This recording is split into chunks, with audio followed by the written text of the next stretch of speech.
Alors, ma thèse professionnelle porte sur la recherche et le développement d'un outil de mutualisation à partir de la maquette numérique. La maquette numérique, c'est une base de données collaborative et qui contient les informations transversales relatives à un projet de construction dans un processus BIM. Il existe 3 niveaux de maquette numérique. Le premier, c'est la maquette numérique isolée.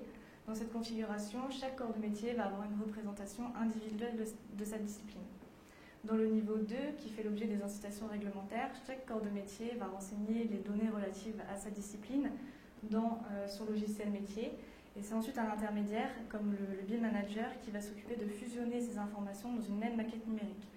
Cela pose des problèmes d'interopérabilité, puisque ça va engendrer une perte ou une altération des données lors de l'échange d'un logiciel à un autre.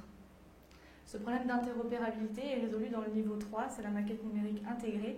Dans cette configuration, chaque corps de métier va pouvoir travailler simultanément sur la même maquette numérique.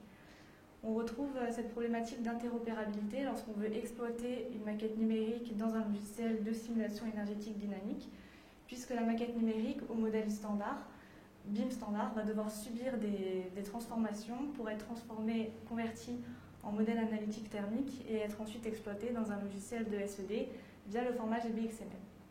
C'est donc pour gagner en temps et en coût de mission de SED que j'ai été amenée à me demander comment importer une maquette numérique de façon fiable depuis un logiciel BIM vers un logiciel de SED via le format GBXML. Les résultats obtenus ont été concluants puisque l'export d'une maquette numérique vers un logiciel de SED a été un succès. Les paramètres nécessaires pour exporter correctement les données ont été identifiés et ont été répertoriés dans un cahier de bonnes pratiques pour optimiser l'édition ou la création de la maquette numérique en amont.